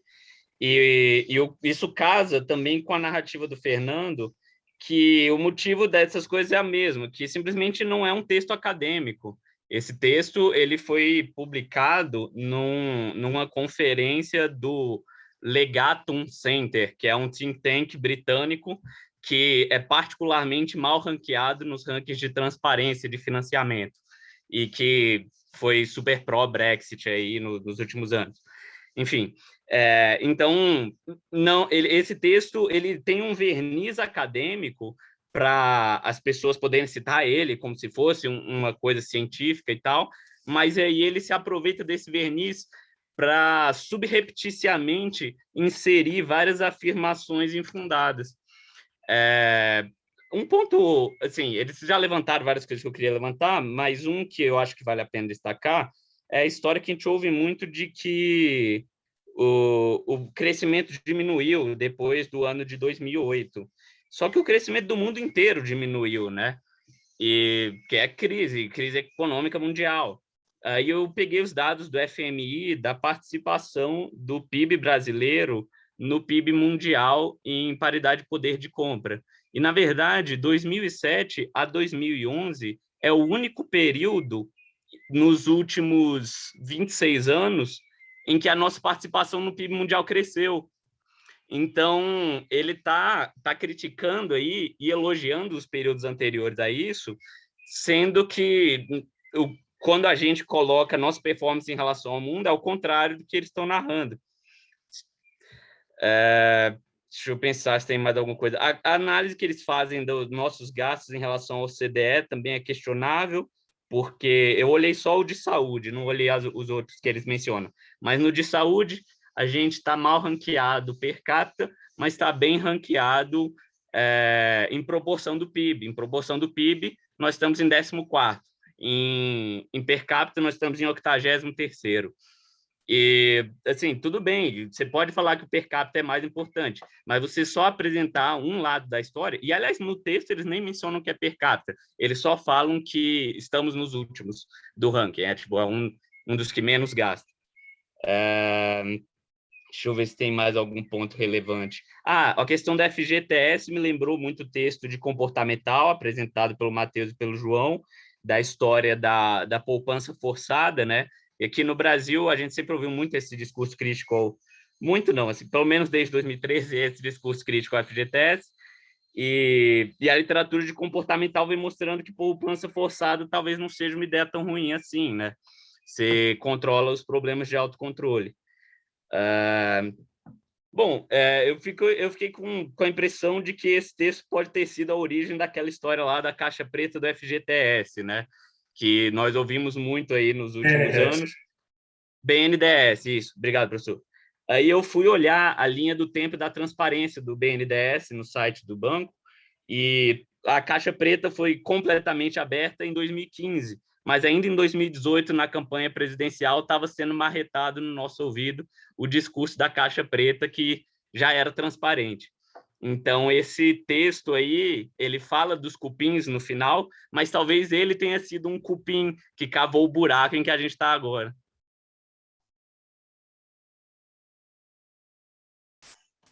Ok. Posso só concordar entusiasticamente com a fala do Caio? Então, deixa eu abrir. Mais alguém quer falar alguma coisa antes das apresentadoras responderem tudo? Então, tá bom. Então, Débora e Thaís, com vocês. Bom, posso falar primeiro, Débora? É difícil responder tudo, porque é muita coisa, mas acho que, assim, primeiro a gente lê com o olho que a gente tem, né? E, claramente, assim, eu acho que... Bom, o Marcos Lisboa é um cara que eu respeito muito, inclusive ele foi SPE no governo Lula, né? Acho que em boa parte do governo Lula ele foi secretário de Política Econômica, quando a Secretaria de Política Econômica tinha um papel muito importante. Então, assim, acho que conhecendo isso e o histórico de tudo que ele já escreveu, assim, primeiro me permita discordar, Fernando, de que o artigo vem exatamente pós-manifestações e para jogar essa bomba. Assim, eu acho que não, o Lisboa está falando isso tudo há muito tempo. Talvez o artigo tenha ficado famoso por causa disso, mas eu acho que ele não foi uma coisa que foi escrita para aquele contexto, assim, conhecendo tudo aquilo que pelo menos o Lisboa... A Latif, pessoalmente, eu conheço como economista-chefe da XP e eu nunca li muita coisa dela, assim, eu ouço mais, ele tem coluna em jornal, enfim, mas não sei, né, academicamente o que ela fala, mas, assim, eu concordo com o comentário da Cláudia, não é um artigo acadêmico mesmo, acho que é um artigo para contar fatos, e eu acho que às vezes ele joga mais a ideia do que mostra a evidência, mesmo quando ele dá alguns exemplos, né? Então, eu acho que nisso eu concordo. Inclusive, o texto tem versões anteriores, tá, Fernanda? A gente achou algumas de meses bem anteriores, enfim, acho que até do ano anterior. Enfim, acho que, inclusive, ele fala bastante de processo de rent-seeking anterior à democratização e fala que é um ciclo vicioso que talvez a democratização tenha potencializado isso, mas, assim, eu não acho que seja uma crítica à democracia. Essa não foi a minha leitura, acho que pode ser uma leitura, sim, mas, assim, eu não acho que seja uma crítica à democracia e tampouco acho que, pelo menos, o Lisboa seja um crítico à democracia, mas não cabe a mim aqui falar. De toda forma, acho que a gente viu aqui na própria disciplina essa coisa da relação entre democracia e crescimento, e o professor trouxe, inclusive, papers bastante Aí sim, com muito mais ferramental metodológico de análise para olhar para isso, e acho que aí sim, talvez possa responder essa pergunta, mas não acho que seja essa a ideia, e não acho que o questionamento seja de democracia. Inclusive, Lisboa teve convite para trabalhar no governo e não veio, porque ele não gosta desse governo. Então, assim, acho que tem tudo isso. Eu estou no governo atualmente, eu nem posso ficar falando mal desse governo, porque pode dar problema para mim. Mas, enfim, acho que a crítica do FGTS especificamente é porque ele está fora do orçamento, e isso é um problema. A gente tem princípio do orçamento bruto, então é uma política pública e, portanto, deveria estar no orçamento. Acho que, independente de ser uma política boa ou ruim, inclusive eu acho que tem bons aspectos aí, como tudo passível de melhoras, mas eu acho que a crítica é porque está fora do orçamento, como outras coisas estão fora do orçamento, e que acho que isso é ruim, porque isso dá pouca transparência, a sociedade não tem informação, né? Então, o Congresso não vai deliberar sobre aquilo, então acho que a ideia é essa. Quando eu falei do Simples, eu só falei do Simples para dizer que o Simples é hoje a maior isenção fiscal, tá? Em termos de volume de recursos desonerados, eu tentei não passar nenhum juízo de valor, se essa foi a ideia, não foi, assim, e eu concordo com você que é péssimo que a gente use dessas isenções fiscais para favorecer empresas que já são grandes, então não foi esse o meu ponto. Tá? Sobre o que a Cláudia pediu, né, de exemplos. Cláudia, tem muito exemplo. Assim, eu estou na Previdência hoje, antes de estar na Previdência, eu estava na Fazenda, ali no governo Dilma e no governo Temer. Eu estava na assessoria especial do Ministério, inclusive junto com o Marcos Mendes, que a Débora citou algumas vezes, que é pai do Bernardo, que está aqui. Enfim, acho que ele tem um livro específico de porque é difícil fazer reformas econômicas no Brasil, e que tem um pouco dessa pegada. Eu acho que quem tiver interesse no tema vale a pena ler. Vai sair outro livro agora que acho que é muito legal, que inclusive eu sou coautora, que é sobre políticas públicas que empobreceram o Brasil nas últimas décadas, e aí pega tudo, tá, gente? Inclusive governo atual, enfim, e eu acho que é uma coisa legal. Mas esse livro vai estar cheio de políticas aí de rent seeking, mas se eu puder citar de novo, eu acho que essa do conteúdo local é uma coisa importante, porque você tinha lá uma lista de 90 itens, e que as empresas, na hora do leilão, tinham que falar qual é o índice de nacionalização do item que elas iam usar. E aí, assim, era um dos critérios de desempate. A empresa que conseguisse nacionalizar mais ganhava o leilão, e isso acabou inviabilizando um monte de plataforma. O tempo de construção das plataformas aqui no Brasil era 4 vezes maior do que em outros países por causa desses índices de nacionalização, e a gente perdeu um monte de investimento, acabou tendo leilões sem nenhum ofertante por causa disso. Hoje a gente ainda tem a política, mas ela foi um pouquinho melhorada lá.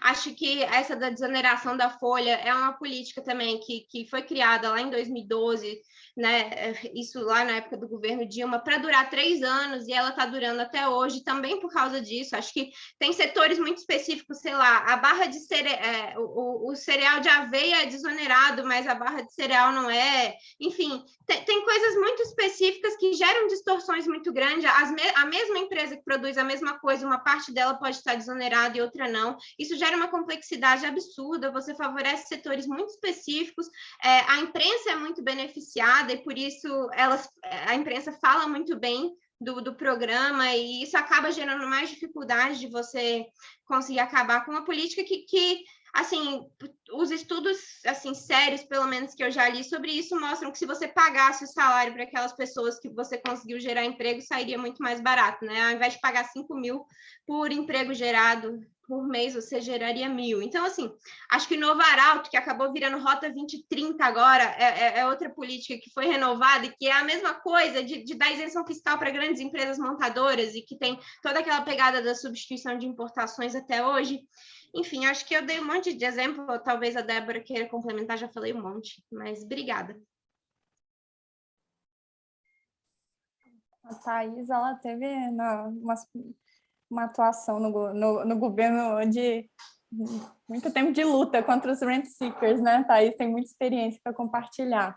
Eu também, no TCU, eu atuei na área de petróleo e gás até hoje, eu estou mudando de área, mas sem dúvida, o conteúdo local foi realmente um dos que mais impactaram.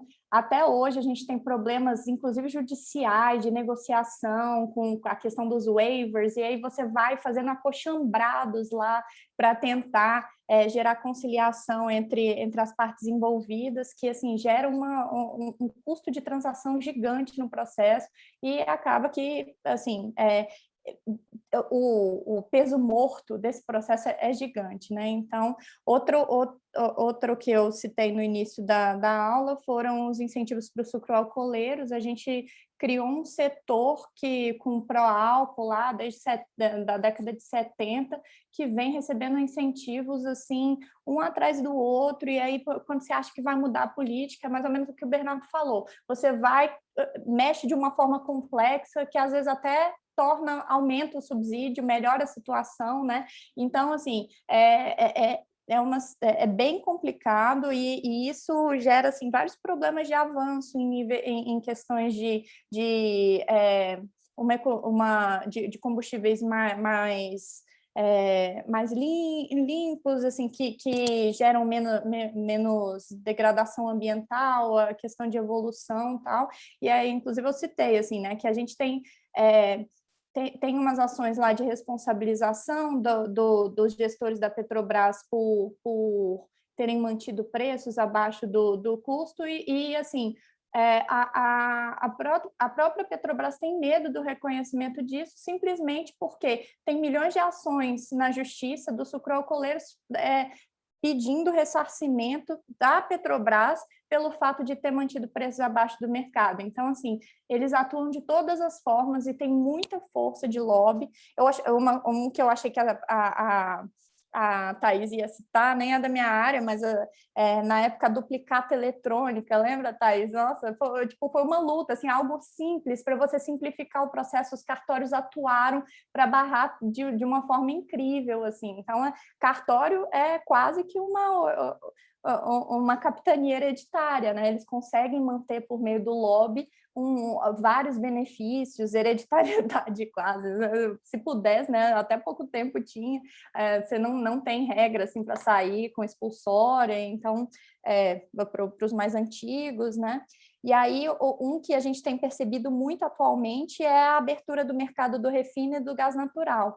Você vê que assim anos e anos de monopólio legal da Petrobras criaram um sistema assim que quando você tenta abrir para o mercado, você vê vários riscos de colapso do sistema, de não ter suficiente competição no sistema, porque a própria infraestrutura ela foi criada para o monopolista. Daí, você decidir abrir é complicado, é um processo assim que é necessário ser feito, mas assim a gente está colhendo muito tempo de monopólio, vários prejuízos, e hoje a gente está tentando reverter o máximo possível das ineficiências que existem aí, né? E aí também tem políticas de P&D que acabam sendo direcionadas para certos setores, né? Que era algo para estimular, acaba funcionando também como rent seeking. E eu acho que assim a gente está passando por um nível de rent seeking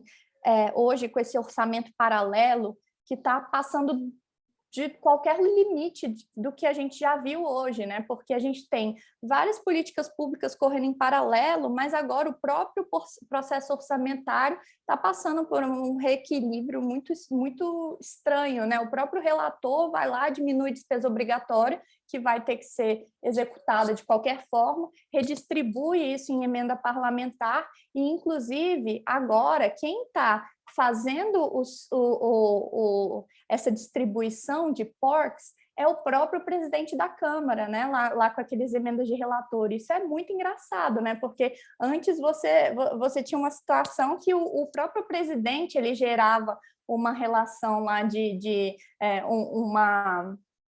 um comportamento cooperativo por meio do presidencialismo de coalizão. Agora, o próprio legislativo está fazendo isso, e ele que controla aquelas emendas que chamaram de emendas PIX, né? de quem que vai receber, e aí tem a questão do tratoraço e tal. Então, a gente está numa situação assim, que o nível de falta de transparência tem sido muito preocupante, muito preocupante. E eu volto ao ponto do Fernando, eu não vi esse texto com um viés ideológico, eu vi esse texto a partir de um contexto que o Marcos Lisboa sempre defendeu. Tem vários artigos bem antigos que ele vê e entende como o problema do Brasil, o rent-seeking, e um processo que, a partir do momento que o Brasil começa a ter algum nível de crescimento, esses grupos de interesse buscam rents, e a gente cai de novo. E aí gera alguma situação que são os voos de galinha, né? O Brasil está eternamente em voos de galinha, por causa desse rent-seeking. É justamente o que o Marcos Mendes entende, assim. Para mim, eles conversam bem e independe da democracia. Eu acho que os mecanismos de coordenação do pacto social com e sem democracia são diferentes, mas o rent-seeking tem persistido nos dois regimes. Eu acho que é esse o principal ponto do artigo. Bom, então, obrigado pelas respostas. Você vê que o tempo passou, não vai dar para fazer o Shapsley e o Weingast, vai ficar para a próxima aula, mas foi ótimo, essa discussão foi muito boa, como eu previ esse texto por ser bem algo do Brasil e algo que mexe com a gente, foi muito bom. A gente vai ter que parar aqui, então, só um comentário sobre o passarinho do começo. Achei genial aquela ideia, mas uma coisa que é interessante é o seguinte, é que aquilo não é bem rent-seeking tradicional, porque no rent-seeking tradicional, o cuco estaria pagando para a mãe, dar para ele, em vez de dar para o filhote. O que ele fez é algo mais genial ainda. O que ele fez, ele enganou a mãe, então ele não precisa pagar nada para a mãe está lá sem ter que ser compensada, porque o rent-seeking ele acaba dissipando parte dos rents. E é mais ou menos isso que eu acho que eles querem dizer com a meia entrada. A meia entrada é que, assim, eles não tem nada contra a meia entrada tradicional, a boa e velha meia entrada. O que eles estão criticando é que todo mundo tem uma meia entrada. E quando todo mundo tem meia entrada, aí ninguém tem meia entrada. Quem é prejudicado é o recebedor original da meia entrada, que agora o que eles chamam de meia entrada é uma inteira, e a inteira é o dobro.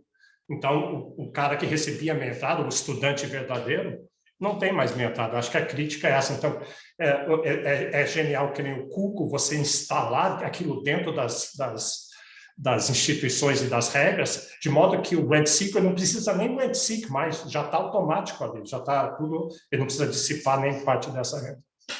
Mas, às vezes, algumas teorias ideológicas, elas travestem, né, o rent-seeker, né? Que parece que é um protecionismo, que você precisa proteger a indústria naval para conseguir competir, e aí, né, sempre um paternalismo lá do passarinho que não é pai, e aí ele acaba dando comida. São exatamente essas cover stories, né, assim, que você acaba gerando uma narrativa que justifica que aquilo se perpetue, assim, acho que isso que é interessante. E a genialidade é quando você consegue convencer o resto da população, que na verdade, quer ver um cover story muito bom que a gente usa? Que eu uso, pesquisa é muito importante para o país, por isso professores universitários precisam de bolsa CNPq. A coisa mais importante, estão cortando o orçamento do CNPq, isso é horrível, a gente tem que lutar com todas as nossas forças contra isso, que o futuro do Brasil depende de bolsas de CNPq para professores. Esse é meu cover story.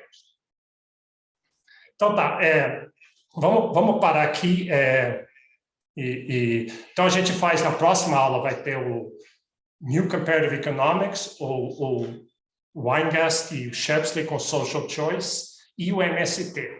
Eu sei que eu tenho esperança demais de conseguir fazer essas coisas encaixarem, mas eu vou ficar com essa história por enquanto. Então, até quinta-feira. Obrigada.